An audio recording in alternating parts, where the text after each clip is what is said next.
Welcome to This Week in Witchcraft. The elements have been conquered with intense heat, and witchcraft has become more cosmopolitan. Can you spot it out in the wild? I'm Andrew Hudson, and joining me today are Michael Deerham and Kyle Smith. So today we have in This Week in Witchcraft a note from our producer. The idea of self-love has a heightened sense of loving self as an idol.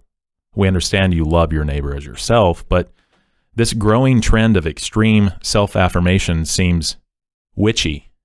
What do you all think? Yeah, so there has been a lot of talk in not just recent days, months, and years, but really even in the last couple of decades about loving the self, being comfortable with oneself, approving of oneself, self-help, self-empowerment, everything from, be yourself, everything has been centered around the self. The idea that one must love themselves, some would say, would be a biblical idea. After all, Jesus said, love your neighbor as yourself. And wouldn't it be wrong to hate oneself? If you hate the self, then how are you going to treat others, right? What kind of condition are you going to be in there?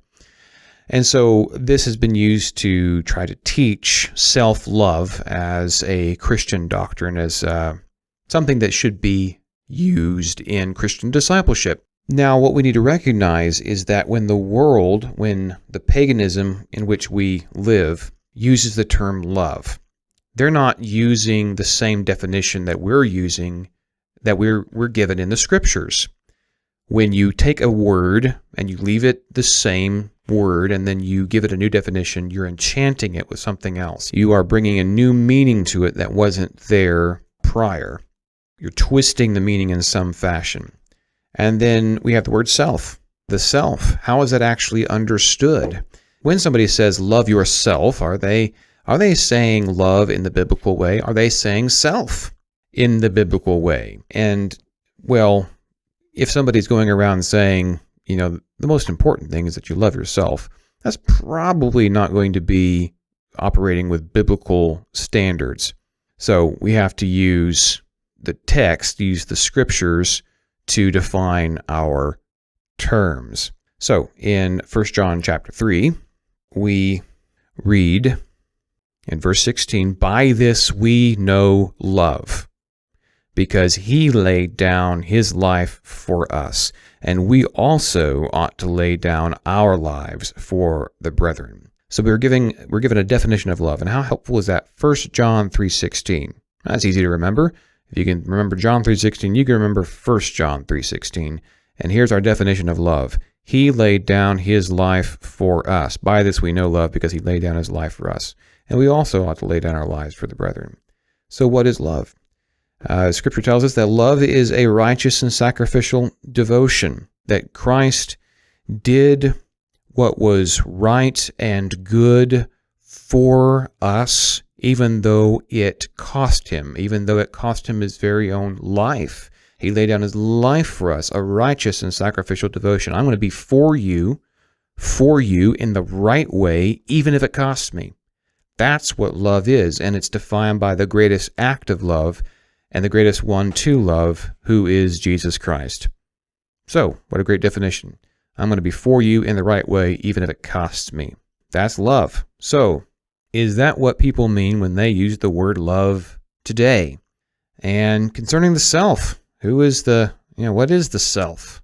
Very often we're talking about the person that God made in his image, that he made in his likeness, that we are uniquely in relationship to God and one another in this created world, that we are not two different parts, flesh over here, spirit over there, and we're just two different parts every once in a while commingling, but God made us body and soul a psychosomatic whole. It's a foreign condition for the spirit to be absent from the body. That's because of death, and death is not plan A, right? Resurrection is ultimately the reuniting of the body with the spirit. Just some thoughts about how God has made us. So, what does it mean to love the self? Well, Jesus says, love your neighbor as yourself. Well, don't we do things that are hard? Don't we know that it's good to get up when we want to sleep? Don't we know that it's good to work hard even when it hurts? Don't we know that it's right to go through the extra effort to provide for ourselves so that we can, eat, sleep, and be in comfort, and so on and so forth? What Jesus is saying is, love your neighbor as you love yourself too. It's not just about your self-preservation here. It's about loving others as well, about being in right relationship with them. This isn't I'm going to put me first kind of thing, which left to ourselves wouldn't we be very selfish and only look out for me as number one, right? But we are to love our neighbors as ourselves. What Jesus is talking about is very practical and applies to many of the 10 Commandments, right? Do not murder, do not steal, do not commit adultery. These are all examples of how to love others, that we refrain from, we wouldn't harm ourselves, right? We wouldn't take some of our money out of our pocket, make a big chunk of change out of our, here's $500. I'm going to go, drop it down the sewer grate, or give it to the government, so we wouldn't do that. So why would we steal from others? So Jesus is saying, love your neighbor as yourself. Now, how is the neo-paganism at work here? Where's the witchcraft here when it says, love yourself? So what's your sense, Kyle, Andrew, about the way that the world uses the term love? So I've done some studying on Aleister Crowley, who was maybe the most celebrated Satanist of the 20th century, early 1900s, where he was most active. He wrote, he's credited as writing, but claims it was a channeled book, writings from the other side, about the book of the law. And in the book of the law, there's a quotation that says, do what thou wilt is the whole of the law under love. So self-love is doing as you will and extending that into reality. So I heard some conceptions of, on Valentine's Day, love yourself. Man, don't forget to love yourself. Yeah. It sure does sound like my identity, whatever I want to do to indulge it, is what I should do. And therefore, that's love. So I'm going to love myself by indulging anything I feel like doing, whatever I will to do. You've heard of name it, claim it. In the neo-pagan conception of love, it's name it, approve it. So love yourself means name anything about yourself, and you must approve it, celebrate it, give it 2 thumbs up, 5 stars all the way, which is why we have all these different isms and classes and intersectionalities and so on and so forth. So I saw a little clip of somebody reading 45 identifiers about themselves, right? This is their identity. They're all of these little isms. They're all these little ists. They're all these little things all put together. And so they're loving themselves, everything about themselves they approve of. I find that sometimes I have a sexual proclivity towards men. Now it's women. Now I'm not sure. Sometimes I scratch myself and bark like a dog. Sometimes, I have these certain types of thoughts. Also, I'm overweight. I'm all these different things. My ankle hurts. And so all of these different things I'm going to name about myself. All these different things everything I identify is me. And so I'm going to approve it all, name it all, approve it all, because I'm going to love myself and celebrate myself. And anything that I can identify in the self is something I am to love and approve of and to rejoice in, and I must not change. What is this? This is exactly what Romans 1 says. In exchanging the truth for the lie and worshiping and serving the creature rather than the creator, they are treating the self as the absolute. The self is the absolute, and the self must be celebrated, worshipped, adored, and revered. They do unto themselves what only God deserves. This is what God deserves, that every single thing who God is, that he is righteous and loving and pure and holy, that he is immutable and that he is impeccable, that he is indivisible, that all these things about God, every single one of those things we praise and honor and adore and revere. But this love of the self bit is witchcraft, redefining love, redefining self, so that we are adoring the ultimate of the individual person, ourselves. It's idolatry. It's false worship. Placing the self upon the throne. Yes. Would you say it's the motto of postmodernism in terms of, I'm worth it? Yeah. I mean, that's just another way to say, love yourself. It's a great tagline when you're trying to sell a product to somebody. Well, where else do you got to go with postmodernism? It's only you trapped in your world with your own thoughts, and nobody else can understand you, and you can't understand anybody else. So it's just me, myself, and I in here, and who knows if anything is real. Okay, so if you're reduced to the self as the only point of meaning, right, so that it's all reader response. What does this art mean to me? What does this text mean to me? What does anybody's words mean to me? Then it's the deification and the glorification of the self.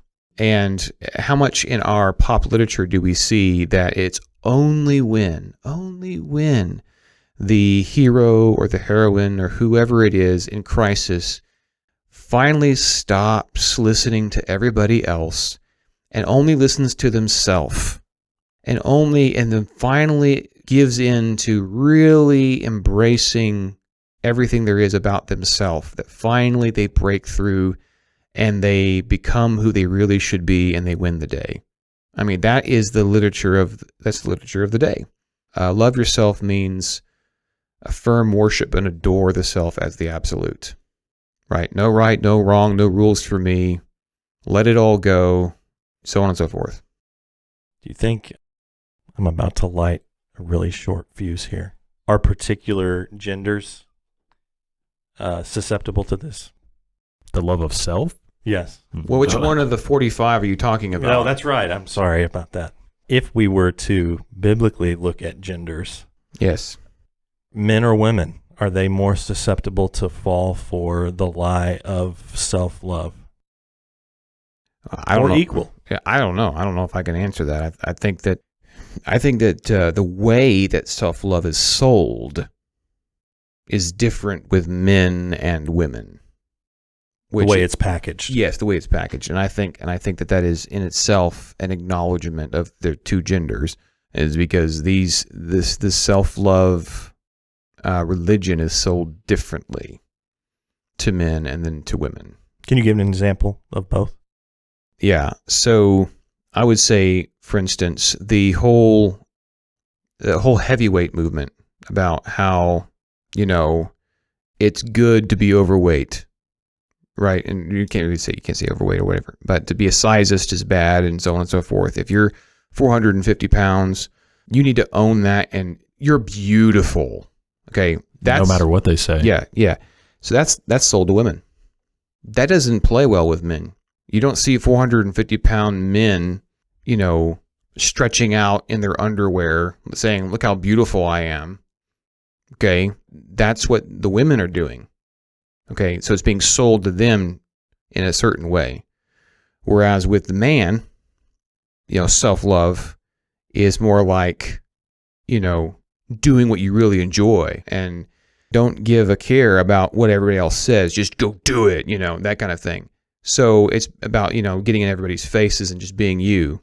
I think with a man, it's going to be sold as don't listen to anybody, right? And then with the women, it's like only listen to those who will say what you want them to say, and you say it too. It's more of a group think than it is for the man.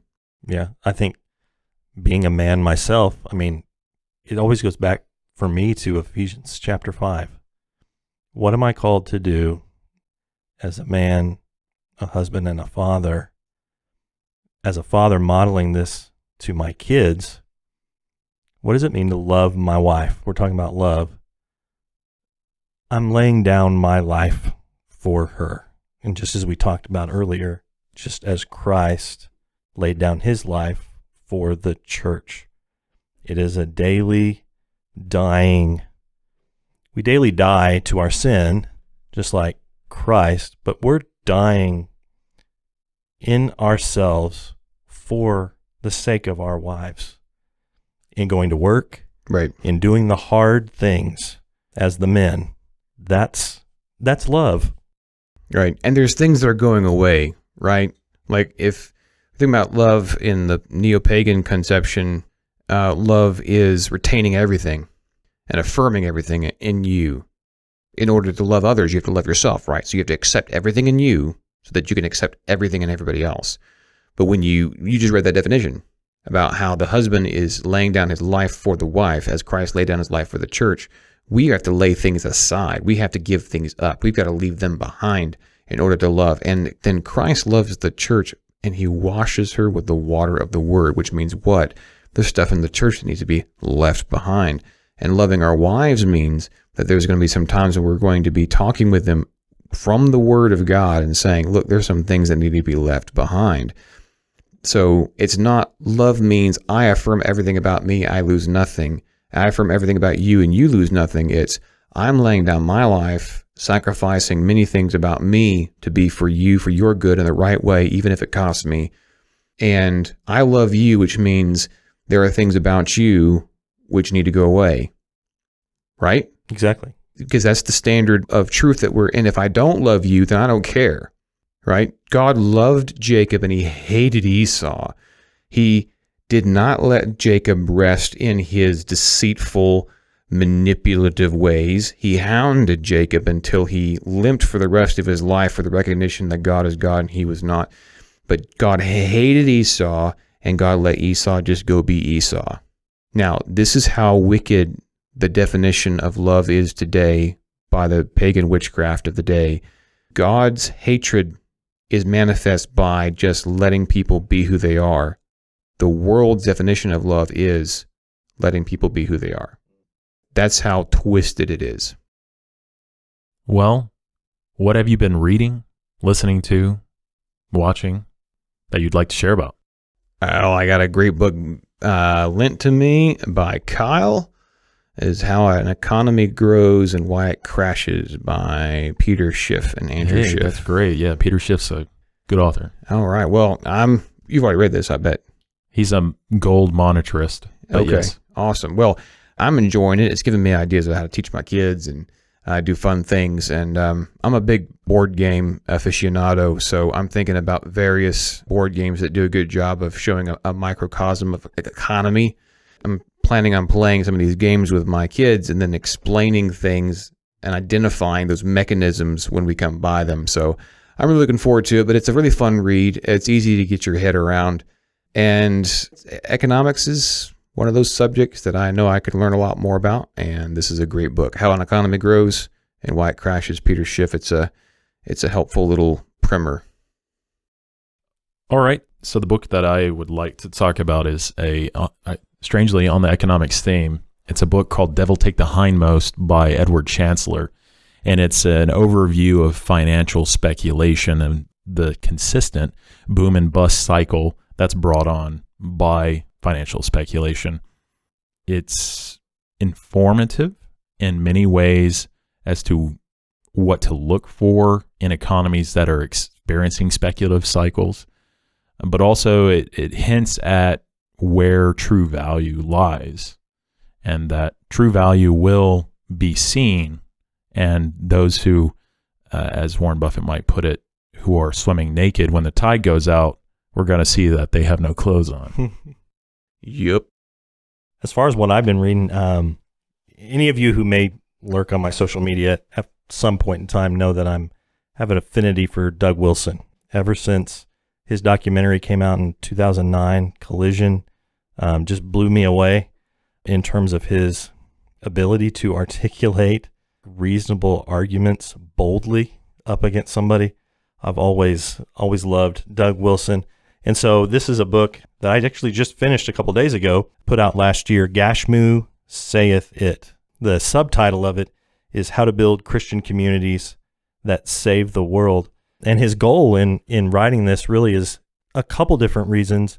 The first is kind of to refute maybe some of the critics who come out and say, well, Christian communities, that sounds kind of like a cult. That doesn't sound very Christian. That doesn't sound very New Testament. That doesn't sound very, get into the world like, yeast and work into it. And it sounds like you're separating yourself off. And then he also wrote it really as a matter of principles for pastors and church leaders, the need for Christians today, particularly within our culture, to be that remnant that remains as the culture continues to spiral out of control. One of the quotes from the epilogue that he puts, he says, "We're living in a time when all the wheels appear to be coming off Pharaoh's chariots.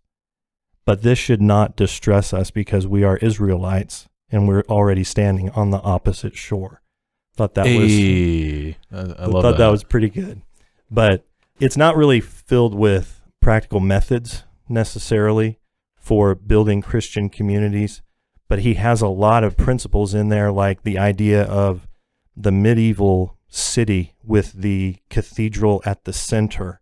And wherever you are in that city, when you look up, your view is dominated by that spire that's going up to heaven. And so that affects the way that you do your work. It gets into ideas of the governments that God has instituted on earth, the government of the family, the government of the church, the government of civil government, and how they interact with one another within the context of building these Christian communities. What the church is supposed to do in speaking truth into those other governments, and yet the church is not the father. The church is not the civil magistrate dealing out punishment, but it still has a lot to say to those spheres. It's just a really good read. I would commend it to you. Gashmu Saith It, How to Build Christian Communities That Save the World. And that wraps it up for today. We are always very thankful for our listeners tuning in every week and for supporting us by rating, reviewing, and sharing the show. And we hope you can join us again for another week of uncovering and rebuking witchcraft in the modern world.